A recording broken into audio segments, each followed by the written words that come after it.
কনক মধু নিয়ে সেই বুড়িমার কাছে যেতে থাকে।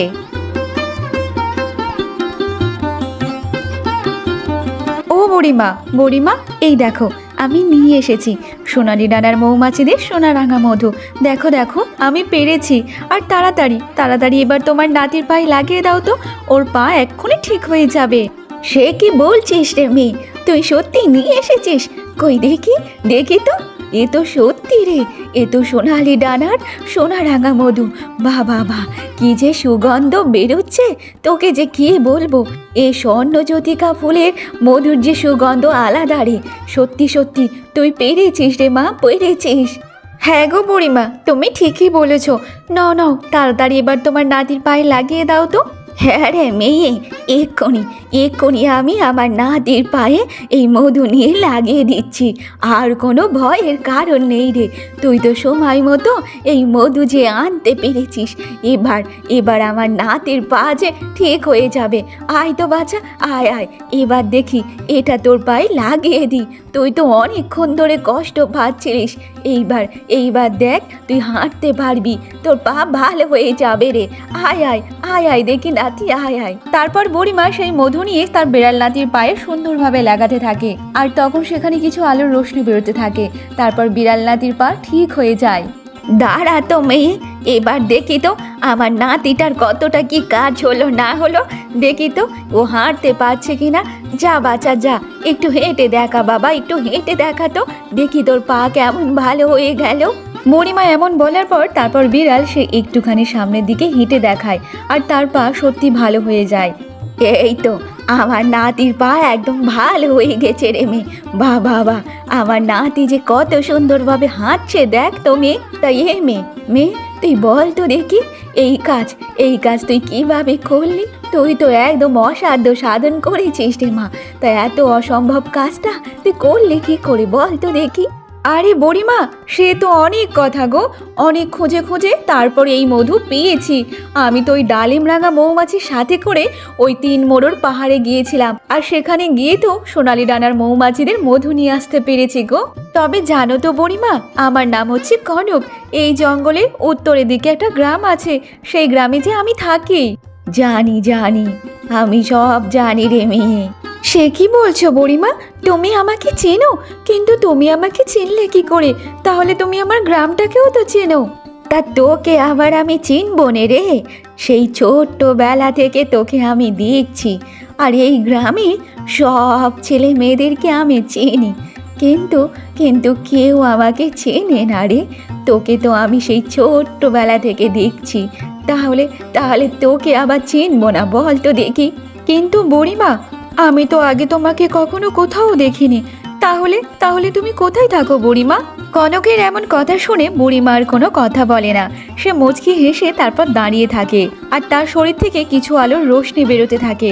আর তখন সে বুড়িমার রূপ ছেড়ে একটা সুন্দর রূপে চলে আসে, মা ষষ্ঠী রূপে চলে আসে।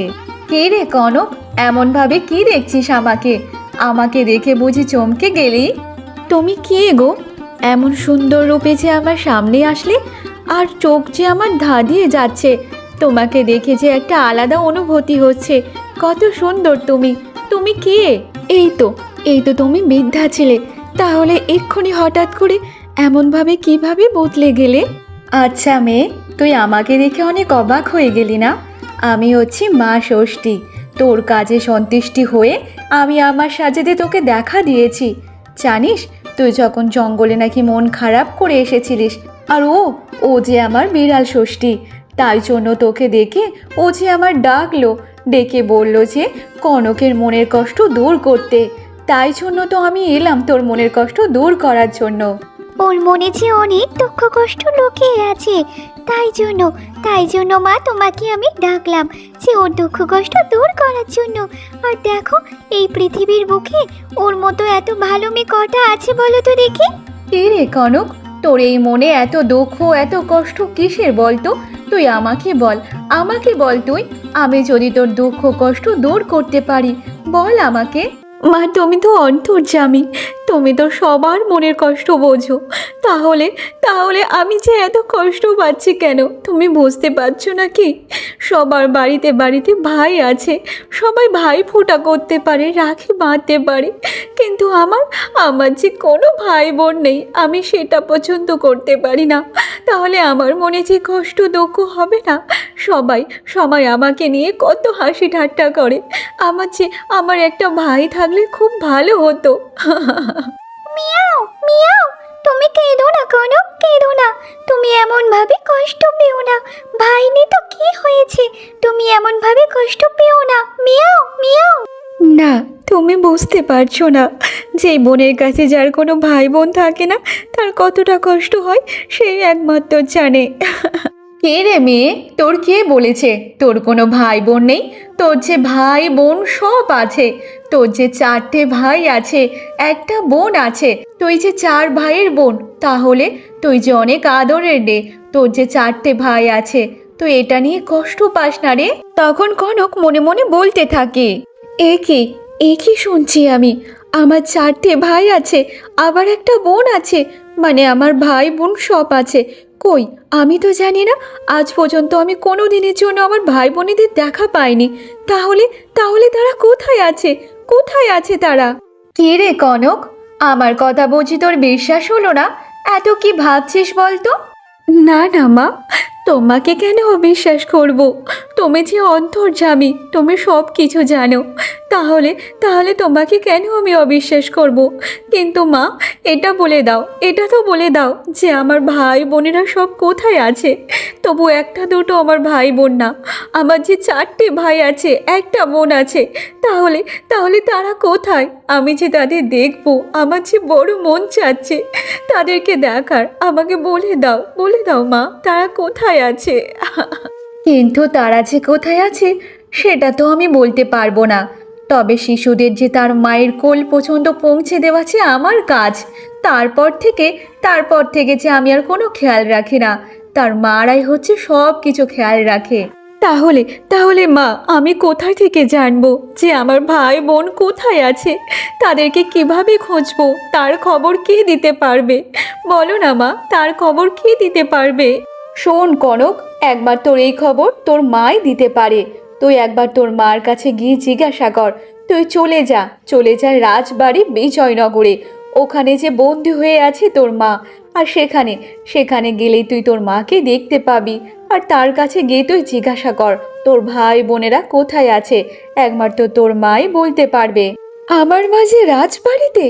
তাহলে তাহলে ওই সাধু বাবার কথা যে সত্যি, আর ওই পূর্বপুরুষ, সেই দিন রাতে যে আমার পূর্বপুরুষরা এসেছিল, তারা যে সব বলছিল যে আমি রাজকন্যা, তাহলে তাহলে এগুলো কি সব সত্যি? দেখ কনক, তোকে কে কি বলেছে সেটা আমি জানি না, তবে যতটুকু আমি দেখছি ততটুকু তোকে বলতে পেরেছি। তবে ঠিক আছে, শোন, তুই একবার তবু তোর মাকে ভালোভাবে দেখে নে যে কোথায় আছে না আছে। আমি তোকে দেখাচ্ছি তার প্রতিচ্ছবি। তারপর ষষ্ঠীমা কনকের সামনে তার মায়ের প্রতিচ্ছবি দেখায় যে তার মা কারাগারে বন্দি হয়ে আছে। সেটা দেখে কনক অনেক অবাক হয়ে যায়। মা, মা তুমি, মা যে অনেক কষ্টে আছে মা। এমনভাবে কনক তার মায়ের প্রতিচ্ছবি দেখে মা মা করে চিৎকার করতে থাকে।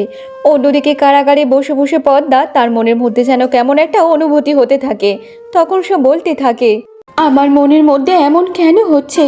আমার মনে হচ্ছে কেউ আমাকে মা মা করে ডাকছে। কে ডাকছে? আমার মানিকরা ডাকছে নাকি আমার মেয়ে ডাকছে? আমি তো কিছুই বুঝতে পারি না। কিন্তু তারা কোথায়? এখানে তো তারা কোথাও নেই। তাহলে তারা ডাকবে কি করে? জানি না আমার মানিকরা কোথায় আছে। আমি যে তাদেরকে খুঁজতে পারবো না। আমি যে কারাগারে বন্দি হয়ে আছি, শুধু তাদের অপেক্ষায় আছি যে তারা আমাকে কবে উদ্ধার করবে। যদি আমার ছেলে মেয়েদের উদ্ধার করতে পারে, তাহলে তাদের যে ছোট বোন উদ্ধার করতে পারে। কিন্তু কিন্তু সে এখন কোথায়? আমার মেয়ে কোথায় আছে এখন? অন্যদিকে কনক ষষ্ঠী মায়ের কাছে বলতে থাকে, ষষ্ঠী মা, তুমি বলো না মা, আমার মা যে এমনভাবে কারাগারে কেন বন্দি হয়ে আছে? যে নোংরা পোশাক গায়ে পড়ে আছে। এমন অবস্থা কিভাবে হলো আমার মায়ের? আমার মা এমন কি দোষ করেছে? বলো না আমাকে, বলো না যে আমার মায়ের এমন কি অবস্থা কেন হলো? আমার মায়ের দোষটা কী ছিল? এমনভাবে দুঃখী মনে আমার মা যে আছে, কত না কষ্ট সহ্য করছে, কিন্তু কেন? কেন মা? আমাকে বলো না মা, কেন? সেই সব তো আমি জানি না কনক, আর এই ব্যাপারে আমি ঠিক বলতে পারবো না কি হয়েছে না হয়েছে। তবে এই সবগুলো অনুসন্ধান যে তোকে করতে হবে, তবে আমি এইটুকু পারি, তোকে আমি আশীর্বাদ করতে পারি যেন তুই তোর কাজে সফল হ, যাতে তুই তোর ভাই বোনেদের এবং তোর মাকে খুঁজে পাস। এইটুকু আমি আশীর্বাদ করব, তুই অনেক জয়ী হ। আমি খুঁজে বের করব আমার ভাই বোন এবং মাকে, আমি সবাইকে খুঁজে বের করব। মা, তুমি আমাকে আশীর্বাদ করো যেন আমি আমার কাজে যেন সফল হতে পারি। আমার আশীর্বাদ যে সব সময় তোর সাথে থাকবে, তোর সব মনোবাঞ্ছা যেন পূর্ণ হোক। আর আমি জানি যে তুই তোর লক্ষ্যে পৌঁছাতে পারবি। আমি যে তোকে এই আশীর্বাদ করছি, তুই যেন জয়ী হ। এইসব কথা বলার পর ষষ্ঠী মা ওখান থেকে উধাও হয়ে যায়।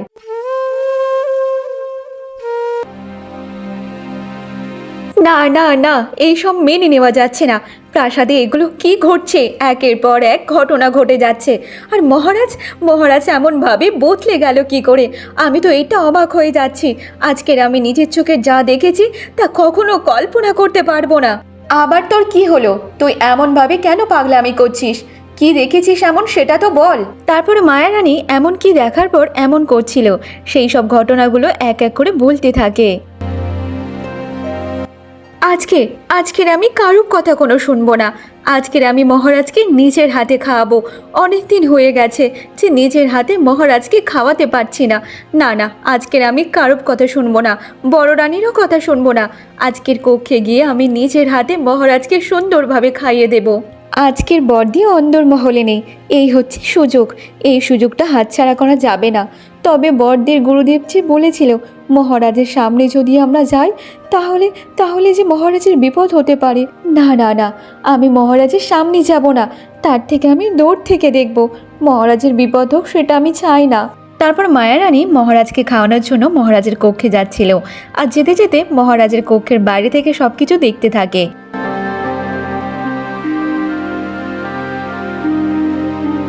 আজ দেখতে পাচ্ছি ভোজনটা ভালোই হবে। এ কি রান্না করে নিয়ে এসেছো? পাঁঠার মাংস। পাঁঠার মাংস খেতে যে আমি খুবই ভালোবাসি। যাও যাও যাও, আরও নিয়ে আসো পাঁঠার মাংস। পাঁঠার মাংস যে আমার অনেক প্রিয় খাবার। বাহ বাহ বাহ, যা সুগন্ধ বেরিয়েছে, আজ ভোজনটা খুব ভালোই হবে। মহারাজের ভোজনের খাবার দেখে রানী মায়া অনেক অবাক হয়ে যায়। তখন সে মনে মনে বলতে থাকে, এটা আমি কি দেখছি? তবু আবার নিজের চোখে দেখছি আমি। মহারাজ মহারাজ পাঁঠার মাংস খাচ্ছে। কিন্তু কিন্তু আমি যতটা জানি মহারাজ যে রাধাকৃষ্ণের ভক্ত, তাহলে তিনি যে কোনো আমিষ জিনিস খায় না। আর তাহলে আজকের মহারাজ পাঁঠার মাংস খাচ্ছে মানে কি? এত বছর ধরে যে আমরা দেখে আসছি মহারাজ কোনোদিন মাছ মাংস কিছুই খায় না। আর আজকের আমি নিজের চোখে কি দেখছি? মহারাজ মহারাজ এতটা বদলে কি করে গেল? এ কি রন্ধন করেছো তুমি? পাঁঠার মাংসে যে কোনো নুন হয়নি। তাহলে তাহলে এমন রান্নাকে কি হবে বলো তো? যাও তুমি, এক্ষুনি যাও, আমার জন্য পাঁঠার মাংস চাই। পাঁঠার মাংস সুন্দরভাবে সুগন্ধভাবে আমাকে রান্না করে দিয়ে আসো। যাও যাও। আগে মহারাজ, আমি এক্ষুনি যাচ্ছি। এক্ষুনি আপনার জন্য সুন্দরভাবে আমি রান্ধন করে নিয়ে আসছি।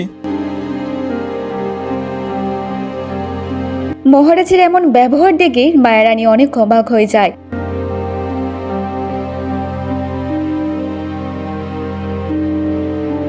তাহলে তুমি বলো দিদি, এই সবগুলো চোখের সামনে আমি নিজে দেখেছি। আর মহারাজকে এতটা বদলে যাবে সেটা কখনো আমি ভাবতে পারছি না। মহারাজের চাল চলন সব কিছু কেমন যেন বদলে গেছে। কখনো এত রাগ দেখিনি, কিন্তু এত রাগ কি করে এলো? খাওয়া দাওয়া থেকে সব কিছু বদলে গেছে কেমন যেন।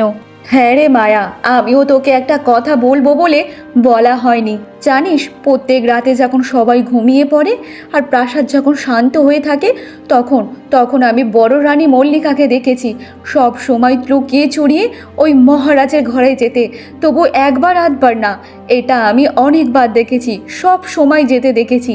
কিন্তু কেন যায় এমনভাবে সেটা জানি না, কিন্তু আমরা তো কখনো যাই না।